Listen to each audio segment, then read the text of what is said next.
tomemos um homem perfeitamente justo. Tiremos dele toda a aparência de justiça. Ele será açoitado, torturado, acorrentado e, depois de toda a espécie de suplícios, será crucificado.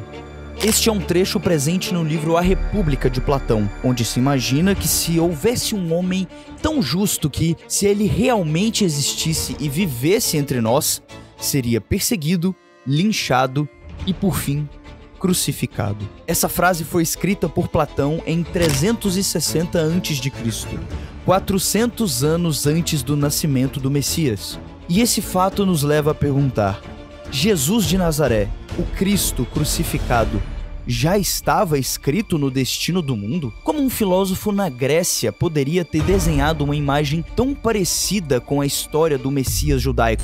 E ainda, o que o livro de Isaías, escrito 800 anos antes de Cristo, diz sobre o Cordeiro? Como a Era de Peixes, que coincidentemente começa justamente no ano do nascimento de Cristo, entra tudo nisso? E como Jung, que não era cristão, acreditava e explicava todas essas coisas?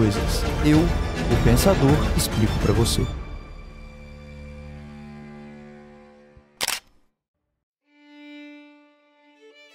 Platão, nascido em Atenas em 427 a.C., foi aluno de Sócrates e mestre de Aristóteles. Fundou a Academia, criador e pioneiro em diversas áreas do conhecimento e construtor de uma arquitetura conceitual para pensar não só a justiça, mas também a verdade e a alma. Sua obra principal, A República, é menos sobre algo técnico e sistemático e mais um grande teatro filosófico. Diálogos que erguem uma cidade ideal para testar, em última escala, as virtudes do ser humano. Ali se discute o que é justo, o papel da educação, a forma do Estado e a natureza do bem. Porém, no segundo capítulo do livro, os participantes da conversa propõem uma experiência mental. Imaginam um homem que não finge justiça, mas que a encarna por inteiro, sem disfarces, sem máscaras e sem mentiras.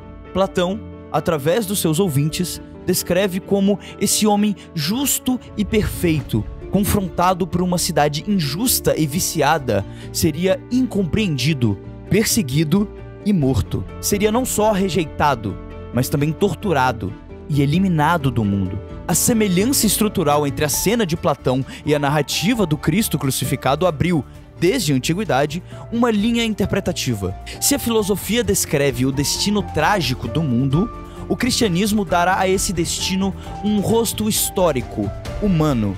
Em última palavra, em Jesus Cristo. Mas não foi só Platão que previu o destino desse homem justo.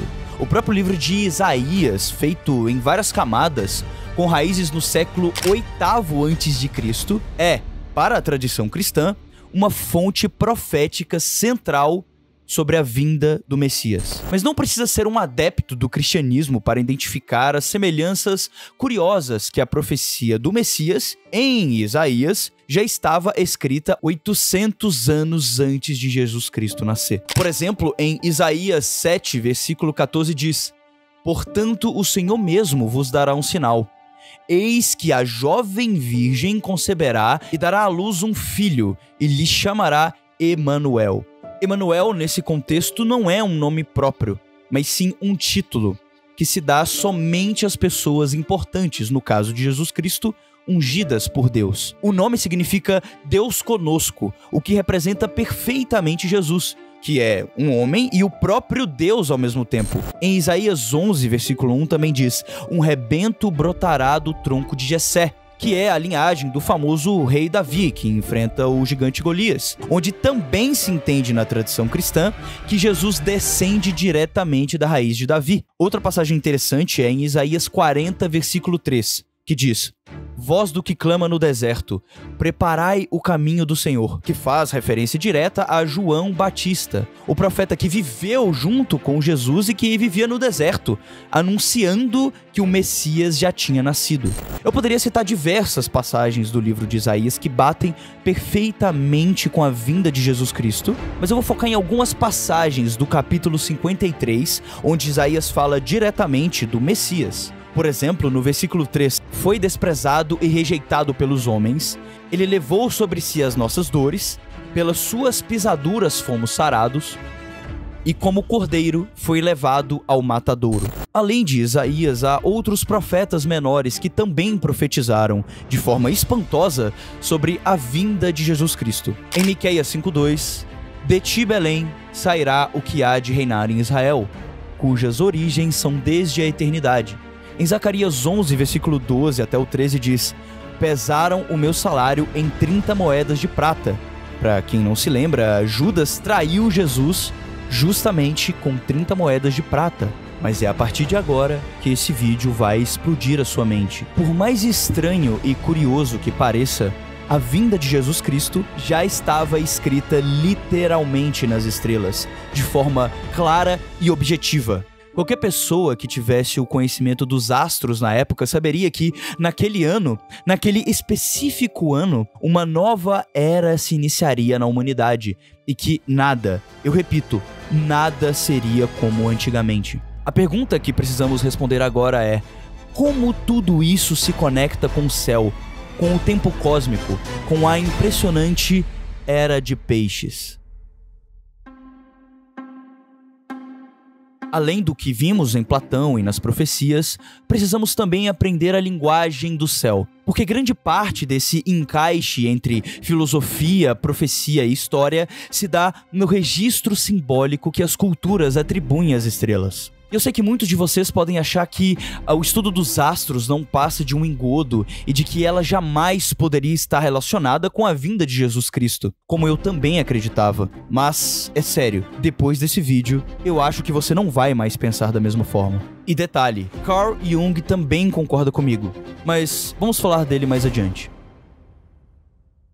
A astrologia, ou o estudo dos astros, é tão antiga quanto a civilização moderna. Desde que o homem descobriu a agricultura e começou a se organizar em pequenas vilas e cidades, e a desenvolverem e aprimorarem técnicas de todos os tipos, todas as noites, ao olharem para as estrelas e perceberem que elas tinham um padrão, um lugar no céu e uma hora exata para aparecer, muitas pessoas começaram, partindo dessa simples observação, mapear e entender melhor o que os deuses ou a natureza queria nos dizer em relação a isso. A primeira grande escola de astrologia que temos registro existiu há 2000 anos antes de Cristo. Os astrônomos da Babilônia observavam planetas e estrelas e sistematizavam esses padrões no céu. O estudo dos astros foram se aprimorando e, mais ou menos 300 anos antes de Cristo, o tal zodíaco com os famosos 12 signos já começa a ser usado para relacionar o céu com o destino humano.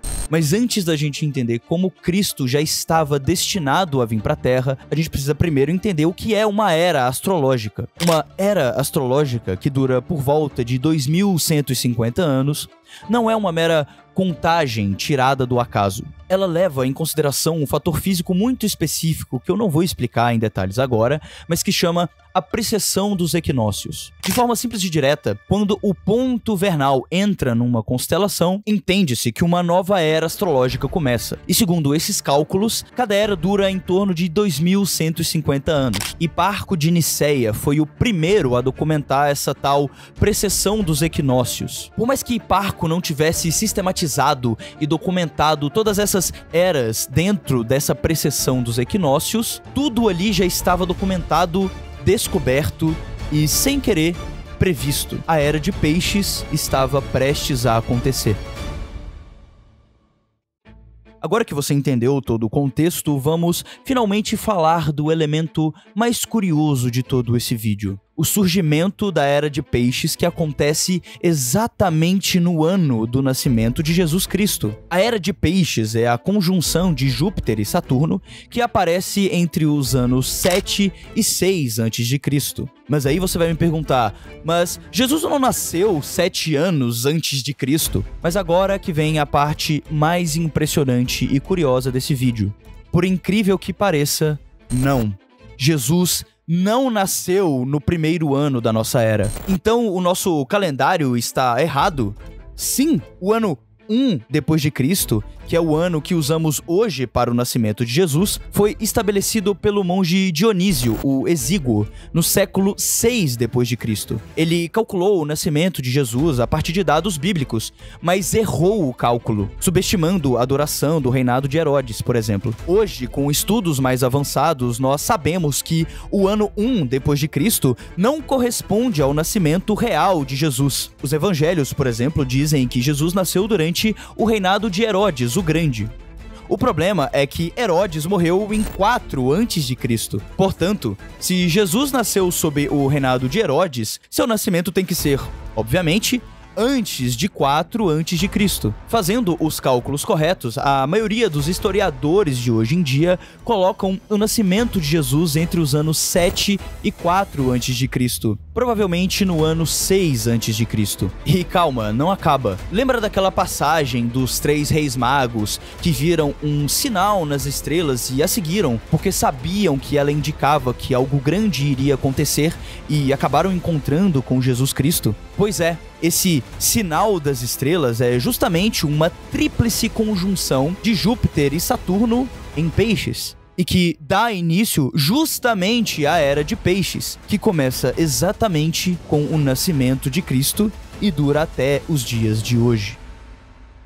Mas, além de tudo isso, há também um nível psicológico além do astronômico. O que significa, na psique coletiva, que diversas linguagens, tanto a filosófica, a profética ou até mesmo o estudo dos astros, apontem para o mesmo padrão. Essa é a porta pela qual entra Carl Gustav Jung.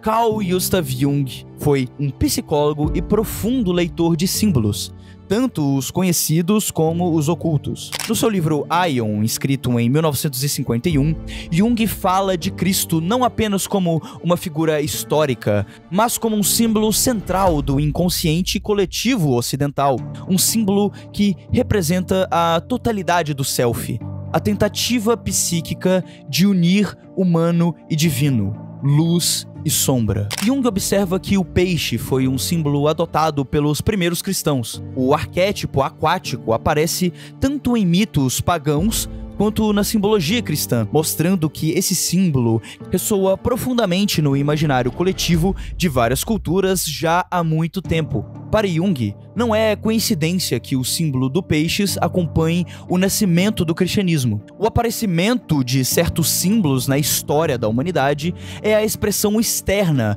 de transformações internas profundas que já estavam começando a acontecer na psique coletiva da humanidade. Portanto, o self em Jung é o centro da psique, é a totalidade que une, que integra os opostos, tanto o ego com o inconsciente, quanto o consciente com a sombra. Cristo, portanto, age como um símbolo vivo do self, só que em um homem visível, um Deus que se faz carne. Homem e divindade conjugados, uma figura que assume as contradições de ser Deus e homem ao mesmo tempo e torna elas unidas, integráveis. O mito do Filho de Deus que morre e ressuscita funciona como uma metáfora psíquica para a morte do ego e o nascimento da totalidade. O ponto de Jung é que o surgimento de Cristo não foi apenas um fato histórico, mas foi também uma espécie de necessidade do surgimento de um símbolo vivo que precisava nascer para atender a uma necessidade psíquica coletiva.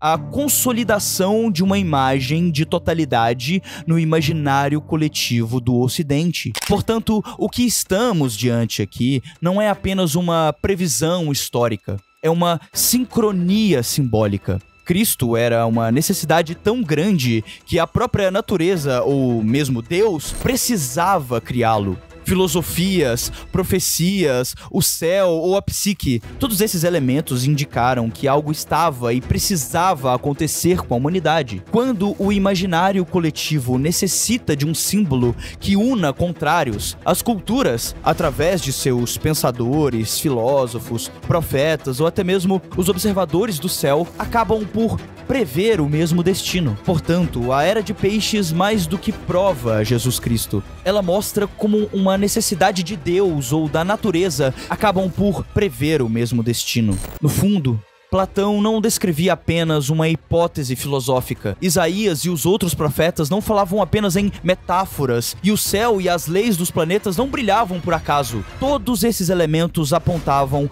para uma mesma exigência da alma humana. Jung diria que isso revela um arquétipo necessário e, acima de tudo, inevitável: o nascimento do Cristo como uma demanda do inconsciente coletivo. Talvez não fosse apenas uma coincidência de textos e estrelas, mas a prova de que existe uma lei profunda na psique, na história, na natureza ou até mesmo em Deus, que obriga o mundo a produzir um destino que salve toda a humanidade e que faça com que a ordem das coisas volte ao seu lugar e que todas as coisas possam evoluir. Cristo, portanto, não foi um mero acidente, um mero acaso, um mero profeta ou um mero carpinteiro. Se somos cristãos ou não, precisamos admitir: Cristo foi um destino que salvou o mundo inteiro do seu próprio abismo.